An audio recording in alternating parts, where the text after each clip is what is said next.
ROBIN HOOD by J. Walker McSpadden. Chapter I. How Robin Hood became an Outlaw.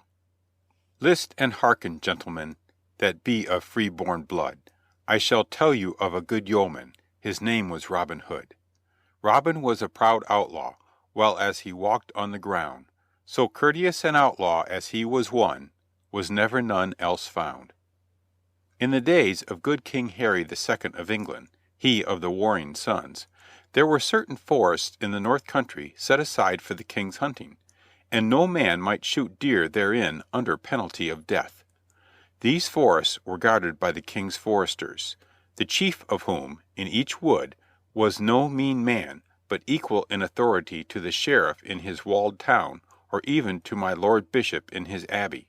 One of the greatest of royal preserves was Sherwood and Barnesdale Forest, near the two towns of Nottingham and Barnesdale. Here for some years dwelt one Hugh Fitzooth as head forester, with his good wife and son Robert. The boy had been born in Locksley Town, in the year 1160, stern records say, and was often called Locksley, or Rob of Locksley. He was a comely, well-knit stripling, and as soon as he was strong enough to walk, his chief delight was to go with his father into the forest. As soon as his right arm received thew and sinew, he learned to draw the long bow and speed a true arrow. While on winter evenings his greatest joy was to hear his father tell of bold Will o' the Green, the outlaw, who for many summers defied the king's foresters and feasted with his men upon king's deer. And on other stormy days the boy learned to whittle out a straight shaft for the long bow and tip it with gray goose feathers. The fond mother sighed when she saw the boy's face light up at these woodland tales. She was of gentle birth, and had hoped to see her son famous at court or abbey. She taught him to read and to write, to doff his cap without awkwardness, and to answer directly and truthfully both lord and peasant. But the boy, although he took kindly to these lessons of breeding, was yet happiest when he had his beloved bow in hand and strolled at will, listening to the murmur of the trees. Two playmates had Rob in these gladsome early days. One was Will Gamewell, his father's brother's son, who lived at Gamewell Lodge, hard by Nottingham town. The other was Marion Fitzwalter, the only child of the Earl of Huntingdon. The castle of Huntingdon could be seen from the top of one of the tall trees in Sherwood, and on more than one bright day Rob's white signal from this tree told Marion that he awaited her there. For you must know that Rob did not visit her at the castle. His father and her father were enemies. Some people whispered that Hugh Fitzooth was the rightful Earl of Huntingdon, but that he had been defrauded out of his lands by Fitzwalter, who had won the king's favor by a crusade to the Holy Land. But little cared Rob or Marion for this enmity, however it had arisen. They knew that the great green wood was open to them and that the wide, wide world was full of the scent of flowers and the song of birds. Days of youth speed all too swiftly, and troubled skies come all too soon. Rob's father had two other enemies besides Fitzwalter, in the persons of the lean sheriff of Nottingham and the fat bishop of Hereford. These three enemies one day got possession of the king's ear, and whispered therein to such good, or evil, purpose that Hugh Fitzooth was removed from his post of king's forester. He and his wife and Rob, then a youth of 19, were descended upon during a cold winter's evening, and dispossessed without warning. The sheriff arrested the forester for treason, of which, poor man, he was as guiltless as you or I, and carried him to Nottingham jail.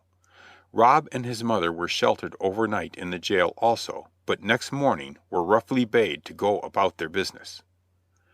Thereupon they turned for succor to their only kinsman, Squire George of Gamewell, who sheltered them in all kindness. But the shock and the winter's night's journey proved too much for Dame Fitzooth. She had not been strong for some time before leaving the forest. In less than 2 months she was no more. Rob felt as though his heart was broken at this loss. But scarcely had the first spring flowers begun to blossom upon her grave when he met another crushing blow in the loss of his father. That stern man had died in prison before his accusers could agree upon the charges by which he was to be brought to trial. 2 years passed by. Rob's cousin Will was away at school, and Marion's father, who had learned of her friendship with Rob, had sent his daughter to the court of Queen Eleanor. So these years were lonely ones to the orphaned lad. The bluff old squire was kind to him, but secretly could make nothing of one who went about brooding and as though seeking for something he had lost. The truth is that Rob missed his old life in the forest no less than his mother's gentleness and his father's companionship. Every time he twanged the string of the longbow against his shoulder and heard the gray goose shafts sing, it told him of happy days that he could not recall. One morning as Rob came in to breakfast, his uncle greeted him with, "I have news for you, Rob, my lad." And the hearty old squire finished his draught of ale and set his pewter tankard down with a crash. "What may that be, Uncle Gamewell?" asked the young man. "Here is a chance to exercise your good longbow and win a pretty prize. The fair is on at Nottingham, and the sheriff proclaims an archers' tournament. The best fellows are to have places with the king's foresters, and the one who shoots straightest of all will win for prize a golden arrow. A useless bauble enough, but just the thing for your lady love, eh, Rob, my boy?" Here the squire laughed and whacked the table again with his tankard.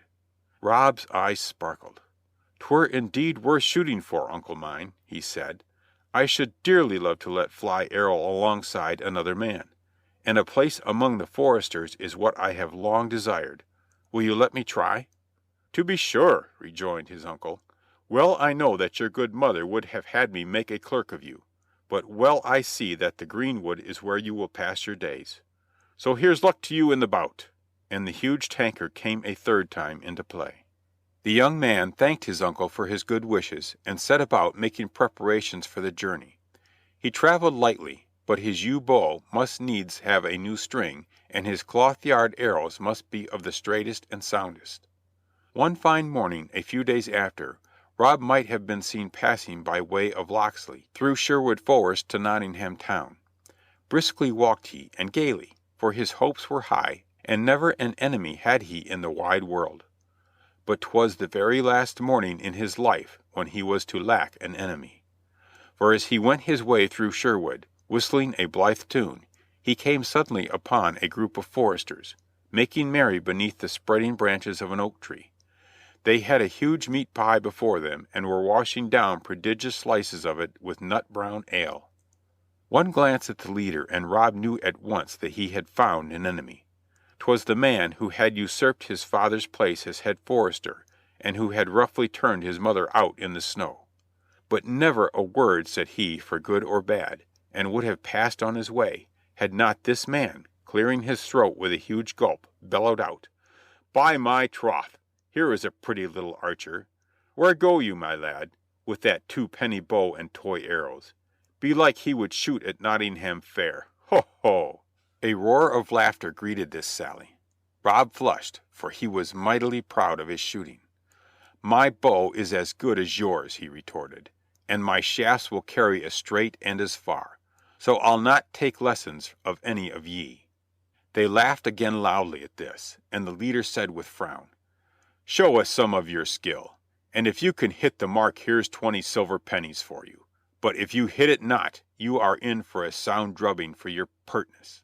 "Pick your own target," quoth Rob in a fine rage. "I'll lay my head against that purse that I can hit it."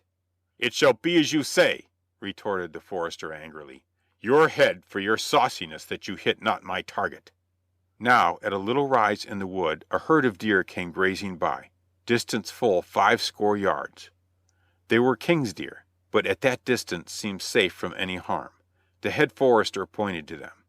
"If your young arm could speed a shaft for half that distance, I'd shoot with you." "Done!" cried Rob. "My head against 20 pennies, I'll cause yon fine fellow in the lead of them to breathe his last." And without more ado he tried the string of his longbow, placed a shaft thereon, and drew it to his ear. A moment, and the quivering string sang death as the shaft whistled across the glade. Another moment, and the leader of the herd leaped high in his tracks and fell prone, dyeing the sward with his heart's blood. A murmur of amazement swept through the foresters, and then a growl of rage. He that had wagered was angriest of all. "Know what you have done, rash youth?" he said. "You have killed a king's deer, and by the laws of King Harry your head remains forfeit. Talk not to me of pennies, but get ye gone straight, and let me not look upon your face again." Rob's blood boiled within him, and he uttered a rash speech.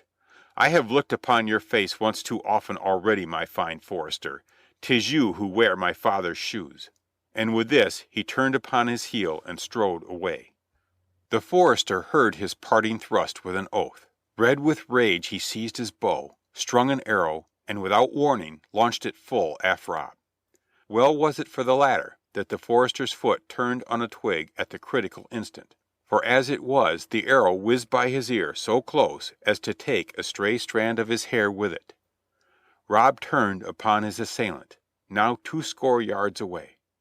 "Ha!" said he, "you shoot not so straight as I, for all your bravado. Take this from the twopenny bow." Straight flew his answering shaft. The head forester gave one cry, then fell face downward and lay still. His life had avenged Rob's father, but the son was outlawed. Forward he ran through the forest, before the band could gather their scattered wits.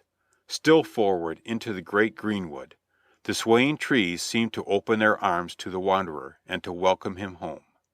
Toward the close of the same day, Rob paused hungry and weary at the cottage of a poor widow who dwelt upon the outskirts of the forest. Now this widow had often greeted him kindly in his boyhood days, giving him to eat and drink. So he boldly entered her door. The old dame was right glad to see him, and baked him cakes in the ashes, and had him rest and tell her his story. Then she shook her head. "'Tis an evil wind that blows through Sherwood," she said. "The poor are despoiled and the rich ride over their bodies. My 3 sons have been outlawed for shooting king's deer to keep us from starving, and now hide in the wood. And they tell me that 20 of as good men as ever drew bow are in hiding with them."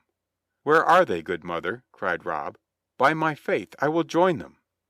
"Nay, nay," replied the old woman at first, but when she saw that there was no other way, she said, "My sons will visit me tonight. Stay you here and see them if you must." So Rob stayed willingly to see the widow's sons that night, for they were men after his own heart. And when they found that his mood was with them, they made him swear an oath of fealty, and told him the haunt of the band, a place he knew right well. Finally, one of them said, "But the band lacks a leader, one who can use his head as well as his hand. So we have agreed that he who has skill enough to go to Nottingham, an outlaw, and win the prize at archery, shall be our chief." Rob sprang to his feet. "Said in good time," cried he, "for I had started to that self-same fair, and all the foresters and all the sheriff's men in Christendom shall not stand between me and the centre of their target." And though he was but barely grown, he stood so straight and his eye flashed with such fire that the 3 brothers seized his hand and shouted, "A Locksley! A Locksley! If you win the golden arrow you shall be chief of outlaws in Sherwood Forest." So Rob fell to planning how he could disguise himself to go to Nottingham town, for he knew that the foresters had even then set a price on his head in the marketplace. It was even as Rob had surmised. The Sheriff of Nottingham posted a reward of £200 for the capture, dead or alive, of one Robert Fitzooth, outlaw. And the crowds thronging the streets upon that busy fair day often paused to read the notice and talk together about the death of the head forester. But what with wrestling bouts and bouts with quarterstaves and wandering minstrels, there came up so many other things to talk about that the reward was forgotten for the nonce, and only the foresters and sheriff's men watched the gates with diligence, the sheriff indeed spurring them to effort by offers of largesse. His hatred of the father had descended to the son. The great event of the day came in the afternoon. It was the archers' contest for the golden arrow, and 20 men stepped forth to shoot. Among them was a beggarman, a sorry-looking fellow with leggings of different colors, and brown scratched face and hands. Over a tawny shock of hair he had a hood drawn, much like that of a monk. Slowly he limped to his place in the line, while the mob shouted in derision. But the contest was open to all comers, so no man said him nay. Side by side with Rob, for it was he, stood a muscular fellow of swarthy visage and with one eye hid by a green bandage. Him also the crowd jeered, but he passed them by with indifference while he tried his bow with practised hand. A great crowd had assembled in the amphitheatre enclosing the lists. All the gentry and populace of the surrounding country were gathered there in eager expectancy. The central box contained the lean but pompous sheriff, his bejeweled wife, and their daughter, a supercilious young woman enough, who, it was openly hinted, was hoping to receive the golden arrow from the victor, and thus be crowned queen of the day. Next to the sheriff's box was one occupied by the fat Bishop of Hereford, while in the other side was a box wherein sat a girl whose dark hair, dark eyes, and fair features caused Rob's heart to leap. 'Twas Maid Marian. She had come up for a visit from the Queen's Court at London town, and now sat demurely by her father, the Earl of Huntingdon. If Rob had been grimly resolved to win the arrow before, the sight of her sweet face multiplied his determination an hundredfold. He felt his muscles tightening into bands of steel, tense and true. Yet withal his heart would throb, making him quake in a most unaccountable way. Then the trumpet sounded, and the crowd became silent, while the herald announced the terms of the contests. The lists were open to all comers. The first target was to be placed at 30 ells distance, and all those who hit its center were allowed to shoot at the second target, placed 10 ells farther off. The third target was to be removed yet farther, until the winner was proved. The winner was to receive the golden arrow and a place with the King's foresters. He it was also who crowned the queen of the day. The trumpet sounded again, and the archers prepared to shoot. Rob looked to his string, while the crowd smiled and whispered at the odd figure he cut, with his vari-colored legs and little cape, but as the first man shot they grew silent. The target was not so far but that 12 out of the 20 contestants reached its inner circle. Rob shot sixth in the line and landed fairly, being rewarded by an approving grunt from the man with the green blinder, who shot seventh, and with apparent carelessness, yet true to the bull's-eye. The mob cheered and yelled themselves hoarse at even this marksmanship. The trumpet sounded again, and a new target was set up at 40 ells. The first 3 archers again struck true, amid the loud applause of the onlookers, for they were general favorites and expected to win. Indeed, 'twas whispered that each was backed by one of the 3 dignitaries of the day. The fourth and fifth archers barely grazed the center. Rob fitted his arrow quietly, and with some confidence sped it unerringly toward the shining circle. "The beggar! The beggar!" yelled the crowd. "Another bull for the beggar!" In truth, his shaft was nearer the center than any of the others. But it was not so near that Blinder, as the mob had promptly christened his neighbor, did not place his shaft just within the mark. Again the crowd cheered wildly. Such shooting as this was not seen every day in Nottingham town. The other archers in this round were disconcerted by their preceding shots, or unable to keep the pace. They missed one after another and dropped moodily back, while the trumpet sounded for the third round, and the target was set up 50 ells distant. "By my halidom, you draw a good bow, young mister," said Rob's queer comrade to him in the interval allowed for rest. "Do you wish me to shoot first on this trial?" "Nay," said Rob, "but you are a good fellow by this token, and if I win not, I hope you may keep the prize from yon strutters." And he nodded scornfully to the 3 other archers who were surrounded by their admirers, and were being made much of by retainers of the sheriff, the bishop, and the earl. From them his eye wandered toward Maid Marian's booth. She had been watching him, it seemed, for their eyes met. Then hers were hastily averted. Blinder's quick eye followed those of Rob. "A fair maid, that," he said smilingly, "and one more worthy the golden arrow than the sheriff's haughtiness." Rob looked at him swiftly and saw naught but kindliness in his glance.